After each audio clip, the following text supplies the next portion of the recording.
आज जो है हम टेंसेस जो है वो कंप्लीट करेंगे। पूरा टॉपिक एक ही वीडियो के अंदर डाल रहा हूँ, 1 बाय 1 डालूँगा। कुछ इडियोमैटिक फ्रेजेस के लिए भी वीडियो के लिए आया है, आर्टिकल के लिए आया है। तो नया चैनल है, थोड़ा सा सपोर्ट कीजिए, आप सब काफ़ी हेल्प हो जाएगा और उसके अकॉर्डिंग थोड़ा पढ़ाने में भी और ज़्यादा अच्छा लगेगा।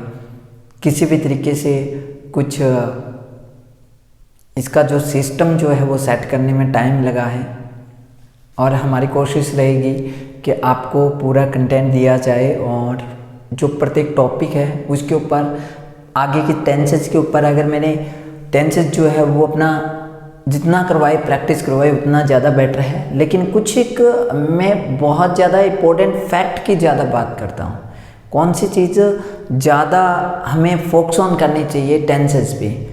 जैसे कि हम टेंसेस के अंदर क्या होता है, मेरा अगर मैं 10-12 साल का एक्सपीरियंस जो है, 12 से ज़्यादा, 12 का तो है ही, 12 साल के एक्सपीरियंस में मैंने क्या चीज़ देखी है टेंसेस के अंदर, बच्चों की प्रॉब्लम क्या देखी है। वो एक तो सिंगुलर प्लूरल का प्रॉब्लम उनको सताता रहता है। दूसरा ये कि वो किसी चीज़ को जो है वो जैसे बी की फॉर्म में, हैव की फॉर्म में, डू की फॉर्म में, इनके डबल रोल होते हैं, उस डबल रोल को वो समझ नहीं पाते हैं। डबल रोल कहने का मतलब जहाँ पर कहीं पे इज जो है वो हेल्पिंग वर्ब का काम करता है, कहीं पे वर्ब का काम करता है, तो वो कंफ्यूज हो जाते हैं।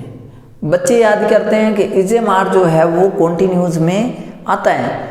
अब जैसे कि किसी ने बोला आई एम राहुल, तो आई एम राहुल बोला तो एम जो है वो आ गया, तो कह लो क्वांटिटेटिव टेंस है। तो उनका सबसे बड़ा प्रॉब्लम क्या है, कॉन्टिन्यूस टेंस। दूसरा उनका प्रॉब्लम क्या है कि वो उस वर्ब को पहचान नहीं पाते हैं। अगर थोड़ा सा कोशिश है, अगर आपको हल्का सा पढ़ना आता है कि ये इज है, ये एम है, आर है, ये टेंसेस सीखें क्यों? टेंसेस इस वजह से सीखे, जो समय का जो रूल है, कहने का मतलब जो समय है वो इंग्लिश के अंदर रूल्स को बताता है कि कौन से समय में कौन सी चीज़ का हम यूज़ करेंगे तो सामने वाले को पता चलेगा कि हम इस बारे में बात कर रहे हैं, इस दिशा में बात कर रहे हैं। अगर आप थोड़ा सा कोशिश करें, अगर आप मुझे समझें, तो आप ये वीडियो पूरी देखना। मैं आपका टेंसेस का जो प्रॉब्लम है वो 100% आपका सोल्व कर दूंगा। टेंसेस के अंदर सबसे ज़्यादा इंपॉर्टेंट चीज़ क्या है, बी की फॉर्म, हैव की फॉर्म, डू की फॉर्म है।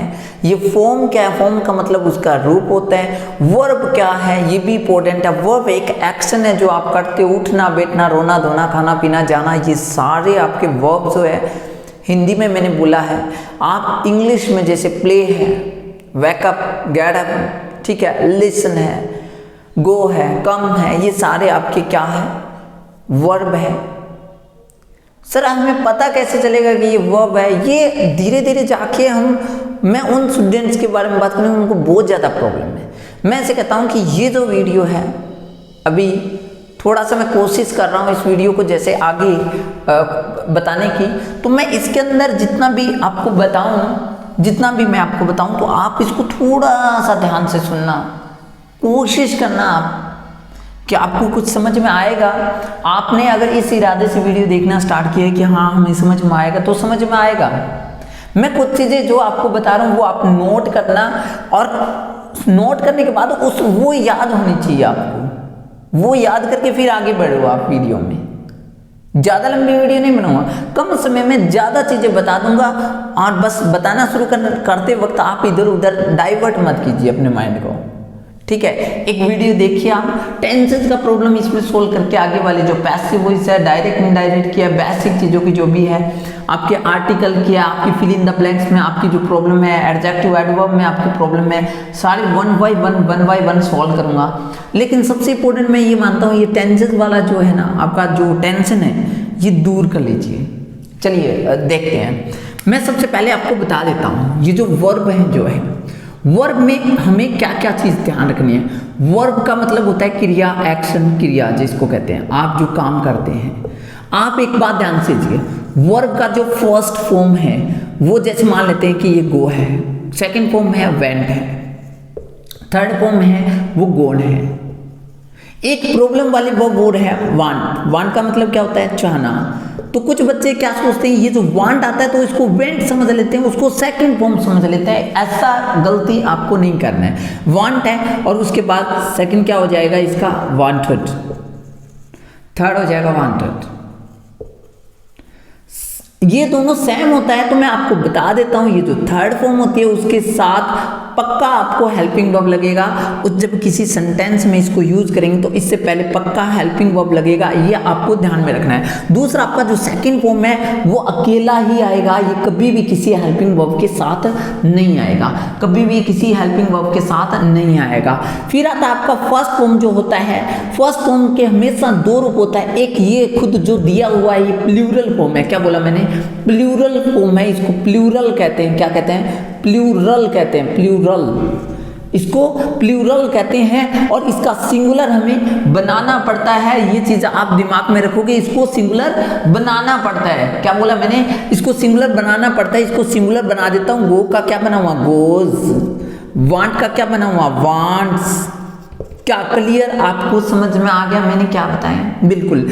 उसके बाद आगे बढ़ते हैं। सर वो तीन फॉर्म कौन सी है जो आप कह रहे हो कि वो याद रखना बहुत ज़्यादा जरूरी है, वो मैं यहाँ पर लिख रहा हूँ।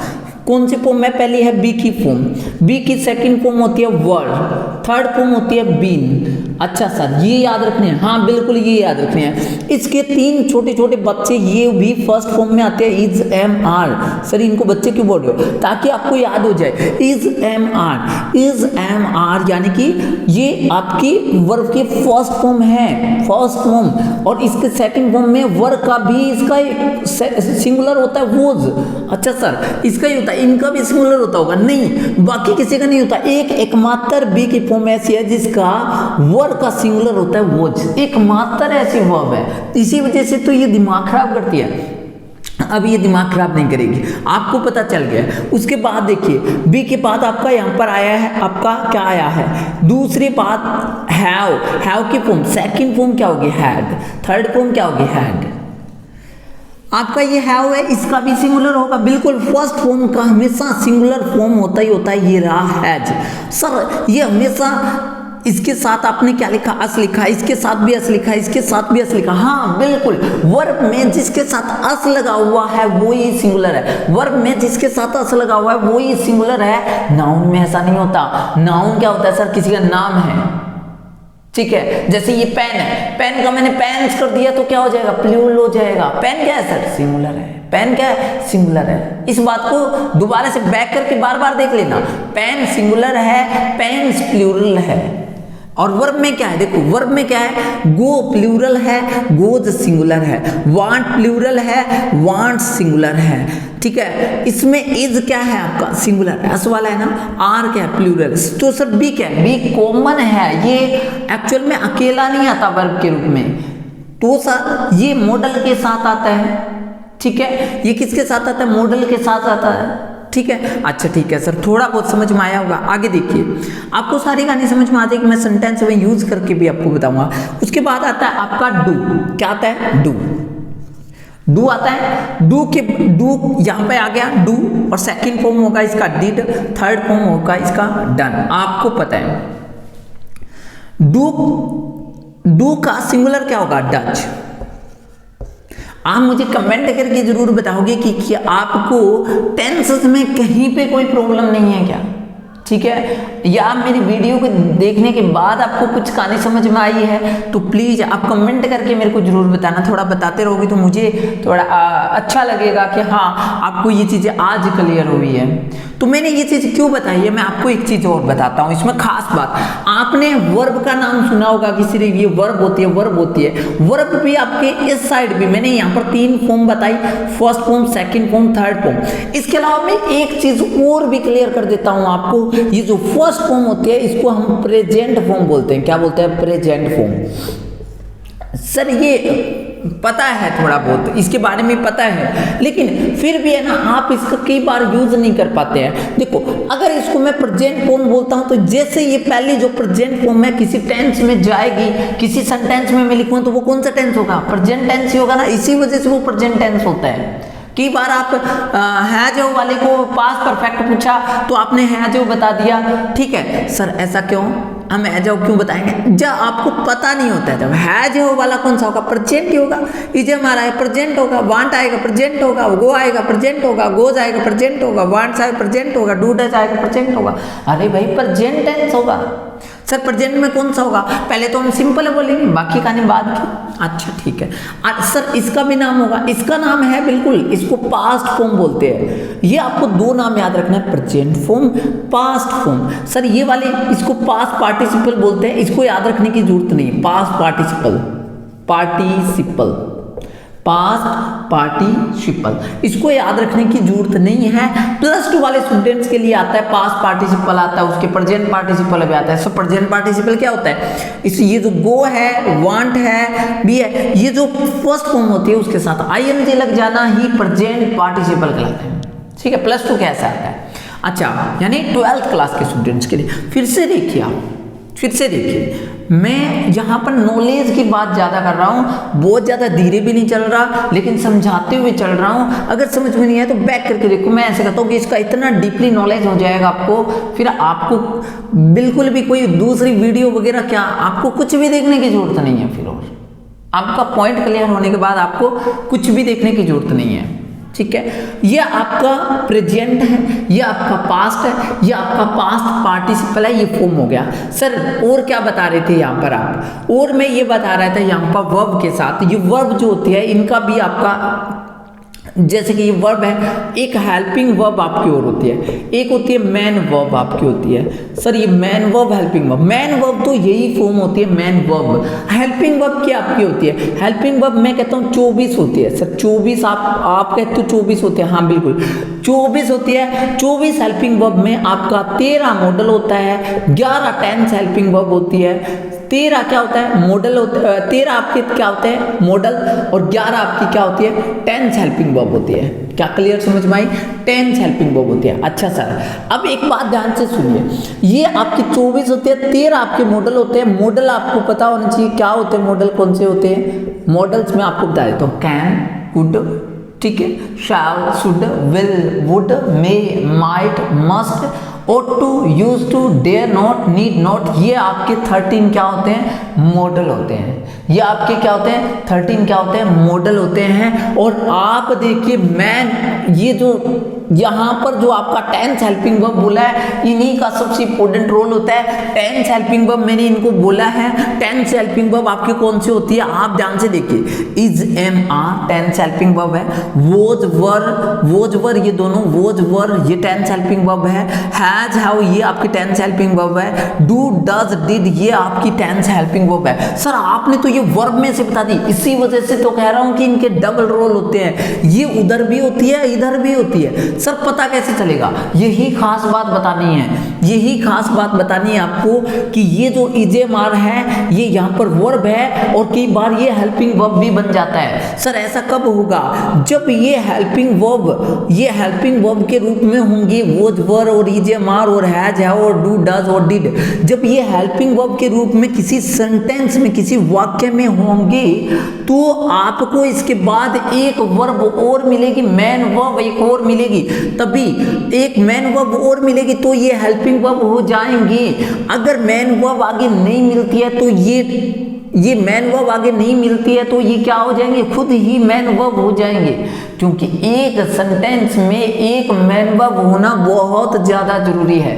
ये बात इंपॉर्टेंट है। अगर ये बात किसी बच्चे को समझ में आ गई, बार बार रिपीट करके देख लो आप इस बात को, ठीक है, सुन लो इस बात को, सबसे अच्छे तरीके से समझ लो कि सर आप बता दीजिए, इधर लिख के बता दीजिए। हाँ बिल्कुल, मैं इसके एग्जाम्पल भी आपको दूंगा। यही चीज आपकी टेंस हेल्पिंग वर्ब कितनी है? 11। 1 2 3 4 5 6 7 8, ठीक है, 6 7 8 9 10, ठीक है, और ये हैड भी होता है आपका, ठीक है, 11। तो आपके ये 11 हो गए। सर आप यहाँ पे लिख दो, बिल्कुल, इज, एम, आर, बिल्कुल एक बार लिख रखा है मैंने, फिर से लिख रहा हूँ, इज, एम, आर, वोज, वर,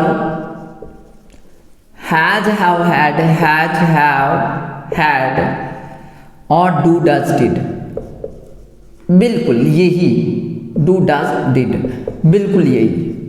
आपको कुछ कहानी समझ में आई होगी, ठीक है। Do does did is am are was were has had, ये आपकी टेंस हेल्पिंग वर्ब होती है। और ये डबल रोल में कैसे होती है कि ये टेंस हेल्पिंग वर्ब, मैंने बोल रहा हूं हेल्पिंग वर्ब आएगी तो इसके साथ यहां पर कुछ वर्ब भी लगी होगी। सर वर्ब कैसी कैसी लगी होगी, मैं आपको एक खास बात और बता देता हूँ, फैक्ट की बात कर रहा हूँ। ये फैक्ट अगर आपने जान लिए तो मैं कहता हूँ मजा आ जाएगा आपको बात का, और आपको समझ में भी आने लगे। मेरा कहने का मतलब ये 3 फॉर्म आपको दिमाग में रखनी है, पहली, दूसरी और ये तीसरी। पहली फॉर्म है बी की form, be verb been. Be verb been के बाद आपका कौन सा आएगा, हमेशा बी वर्ब बीन के बाद मैं आपको एक कहानी बता देता हूँ। बी वर्ब बीन के बाद यानी कि बी की फॉर्म के बाद, बी की फॉर्म के बाद कोई भी हो, चाहे बी हो, इजेमार हो, वोज वर हो या बीन हो, आपकी बी की फॉर्म के बाद हमेशा क्या आएगी, कॉमन सी बात है। ये बात कोई सी भी वीडियो में, मैंने बहुत सारी वीडियो चेक किया था, किसी भी वीडियो में ये वाली बातें नहीं बता रहे हैं, ये वाली बातें नहीं बता रहे हैं, इसी वजह से उनको बच्चों को समझ नहीं आ रहा है। बी की फॉर्म के बाद आपका अगर टेंस होगा तो आपका क्या आएगा, टेंस होगा तो आपका क्या आएगा, आईएनजी आएगा। बी की फॉर्म के बाद, बी की फॉर्म के बाद आप इजेमार प्लस आईएनजी याद करते हो, वोज वर प्लस आईएनजी याद करते हो, आपका has been, have been, had been के बाद, बीन के बाद फिर आईएनजी आप याद करते हो। टेंस में बहुत सारे बच्चों ने पढ़ा भी है। आप देखिए इस बी की फॉर्म के बाद क्या चीज कॉमन है, अगर वो टेंस है, अगर वो टेंस है तो आपका क्या चीज कॉमन है, उसमें आईएनजी आता है बी की फॉर्म के बाद। अगर वो पैसिव होता है, अगर वो कई बार उसमें थर्ड फॉर्म आ जाती है, बी की फॉर्म के बाद अगर थर्ड फॉर्म आती है वो क्या होगी, पैसिव हो जाएगा। पैसिव वो कब होता है, जब बी की फॉर्म के बाद आपकी क्या आती है, थर्ड फॉर्म आती है बी की फॉर्म के बाद, तो आपका पैसिव होता है। नहीं तो वो क्या होता है, टेंस होता है, टेंस बोलते हैं उसको। ठीक है, अगर मैंने कहा आई एम गोइंग, मैं जा रहा हूं, तो ये टेंस है। ठीक है, अगर मैं ऐसे कहता हूँ आई एम गॉन, मुझे ले जाया जाता है, तो वो क्या होगा, आई एम गॉन, मुझे ले जाया जाता है, यानी कि मुझे ले गए, यानी कि मैं नहीं गया। इसका मतलब एम के बाद गोन आया, इसका मतलब क्या हो गया, इसका मतलब क्या हो गया, मुझे ले जाया जाता है, मुझे कहीं पे किसी के द्वारा मुझे कहीं पे उठा के लेके जाया जाता है, ऐसा कुछ। यानी कि मैं ऐसे कहता हूँ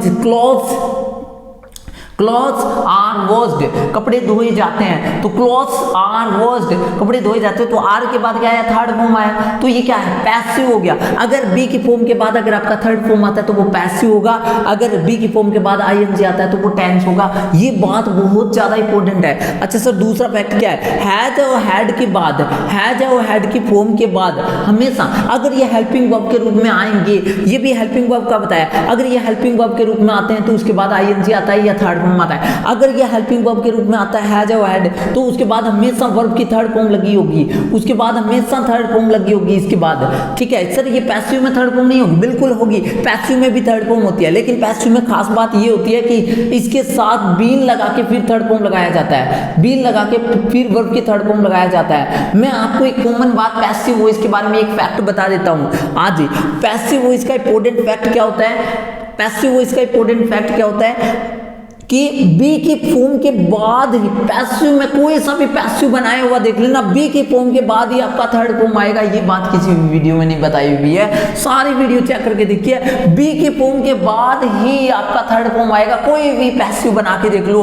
ठीक है, आज तक के जितने भी पैसिव वॉइस बनाए एसएससी बैंक के अंदर या स्कूल वाले, ठीक है, जितनी भी स्कूल की वीडियोज हैं या और है या स्कूल वाले पढ़ाते हैं, किताबों में हमने देखा है, बी की फॉर्म के बाद ही आपका क्या आएगा, थर्ड फॉर्म आया है तो ही वो पैसिव होगा। आपको बी की फॉर्म उसमें सेंटेंस में पक्का लगानी पड़ेगी, ये बी की फॉर्म। अब देखो मैंने हैज और हैड के बाद थर्ड फॉर्म बताया, जब पैसिव बनाना होगा तो क्या होगा, हैज और हैड के बाद हमेशा थर्ड फॉर्म तो आती है। थर्ड फॉर्म मैंने किसकी लगाई, इस बी की लगाई, बी की थर्ड फॉर्म बीन लगाई, उसके बाद मैंने थर्ड फॉर्म लगाया, ये बन गया पैसिव। ठीक है, पैसिव में आपका बीन प्लस वर्ब की थर्ड फॉर्म हैज और हैड के बाद। अब सर डू डज डिड वाले में क्या करेंगे, डू डज डिड के बाद हमेशा कौन सी एक ही फॉर्म आती है, हमेशा कौन सी फॉर्म आती है, फर्स्ट फॉर्म आती है। डू डज डिड के बाद हमेशा वर्ब की फर्स्ट फॉर्म आती है। सर फर्स्ट फॉर्म के तो दो रूप है ना, एक असिया यस वाला और एक बिना असिया यस के, एक प्लूरल है एक सिंगुलर है, तो कौन सा लगाएंगे, हमेशा डू डज डिड के बाद हमेशा बिना असिया यस वाला फॉर्म लगता है। सर बिना असिया यस बोले तो प्लूरल फॉर्म लगता है, हमेशा प्लूरल फॉर्म आता है,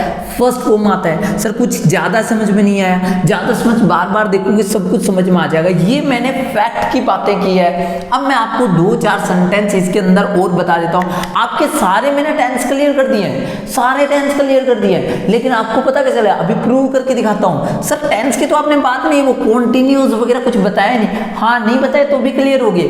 अच्छा ठीक है, चेक कर लेते हैं एक बार, चेक तो कर लेते हैं हम, एक बार चेक कर लेते हैं। मैंने आपको एक चीज बताई, ये बात तो आपको समझ में आ गई होगी। एक चीज मैंने बताई, प्रेजेंट फॉर्म, पास्ट फॉर्म, ये पास्ट पार्टिसिपल। अच्छा, प्रेजेंट फॉर्म और पास्ट फॉर्म, प्रेजेंट टेंस और पास्ट टेंस को तो आप पहचान जाओगे। फ्यूचर में आपको पहचानने के लिए क्या चाहिए, दो मॉडल का यूज करना है फ्यूचर के लिए, शैल और विल। आपको शैल और विल लगे हुए मिल जाए, इसका मतलब वो फ्यूचर टेंस है। कौन सा टेंस है, फ्यूचर टेंस है। चला देखिए, जैसे कि मैंने कहा, ठीक है, I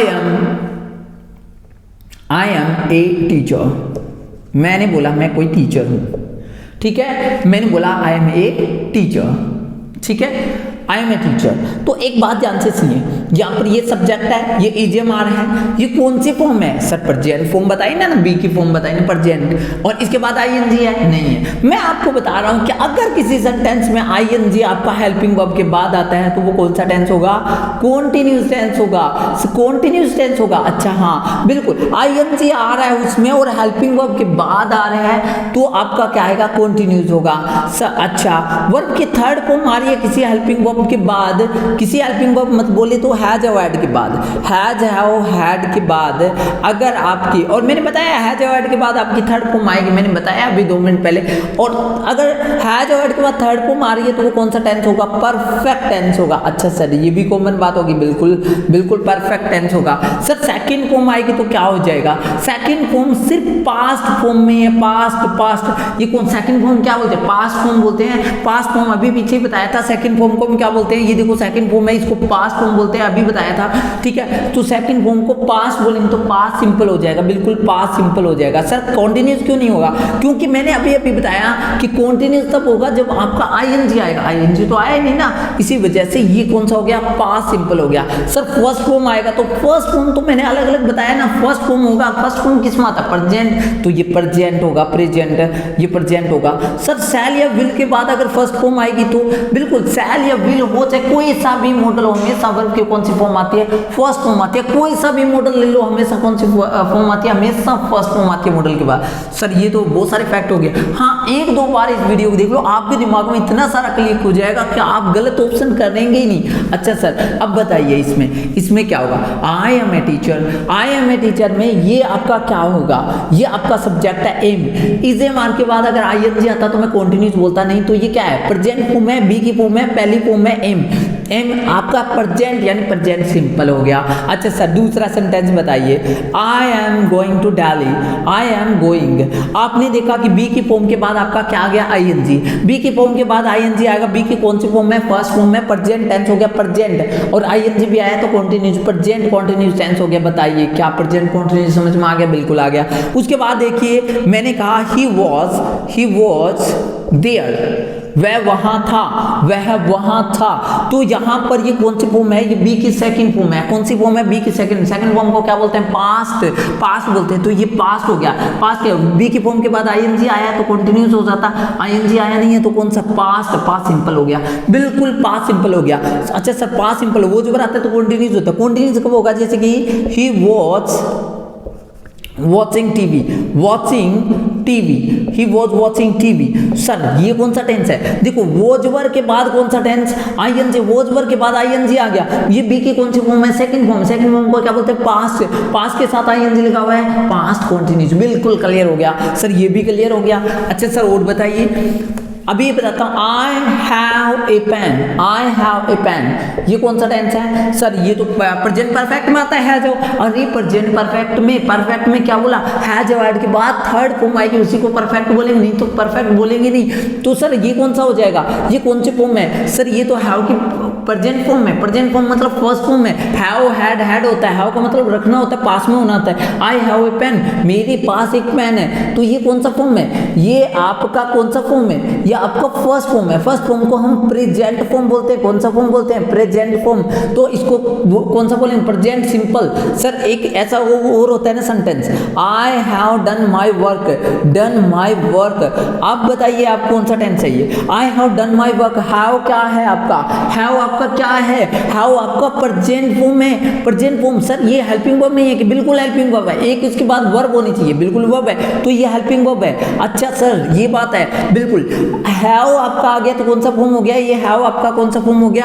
आपका प्रेजेंट फॉर्म हो गया। प्रेजेंट फॉर्म के बाद अगर आपका थर्ड फॉर्म आ रहा है, हैज के बाद थर्ड फॉर्म आ रहा है, तो थर्ड फॉर्म को क्या बोलेंगे? परफेक्ट बोलेंगे। ये कौन सा? प्रेजेंट फॉर्म, प्रेजेंट परफेक्ट हो गया। क्या हो गया? प्रेजेंट परफेक्ट हो गया। सर ये अगर ऐसे होता तो I had done my work, I had done my work, तो आप ये बताइए कि ये कौन सा टेंस हो गया? सर ये वाला देखो, ये कौन सा हो गया? पास्ट फॉर्म हो गया। हैव का हैड पास्ट फॉर्म हो गया, तो इसके बाद क्या आ गया? थर्ड फॉर्म आ गया। हैड के बाद कौन सा आ गया? ये थर्ड फॉर्म आ गया, तो ये पास्ट परफेक्ट हो गया। अच्छा सर ये बहुत आसान है, बिल्कुल ये बहुत ज्यादा आसान है। जैसे देखिए एक सेंटेंस और बताता हूं, जैसे आई हैव ए बैग, ठीक है, मैंने ये सेंस लिखा। सर ये क्यों लिखा? ये बताने के लिए, ठीक है, शायद आपको दिखाई नहीं दे रहा है। एक्चुअल में क्या है कि मार्कर का बहुत ज़्यादा एकदम से नए मार्कर यूज़ किया, फिर भी है ना इसका, चलो कोशिश करता हूँ मैं दूसरा चेंज करने की। थोड़ा सा मैं स्पीड ज़्यादा रखता हूँ ना मेरी। I have a pen. अब ये वाला सेंटेंस था, ये वाला इसमें क्या है? सर ये हेल्पिंग वर्ब है कि मैन वर्ब है? आप देखिए हेल्पिंग वर्ब होगा तो उसके बाद एक मैन वर्ब भी होगा। अगर आपके आगे मैन वर्ब नहीं दिख रहा है तो यही क्या है? यही आपका मैन वर्ब है, यही आपका मैन वर्ब है। अगर आपका यही मैन वर्ब है तो यानी कि एक सेंटेंस में, मैंने आपको पहले ये बताया, एक सेंटेंस में एक वर्ब होना, मैन वर्ब होना अति आवश्यक है। हेल्पिंग वर्ब के बगैर सेंटेंस बन जाता है लेकिन मैन वर्ब के बगैर नहीं बनता। अच्छा सर ये बात है, बिल्कुल। ये देखिए आप, ये देखिए आप, क्या चीज है? ये मैन वर्ब है। सर ये हेल्पिंग वर्ब कब होता है? जब उसके बाद एक मैन वर्ब और हो, जैसे कि I have done my work, मैंने पीछे दिखाया था। अच्छा ये बात बतानी थी क्या? हाँ बिल्कुल ये बात बतानी थी। अब दूसरा एक दो सेंटेंस और देख लेते हैं, सिर्फ एक दो sentence. He has been playing football since morning, since morning।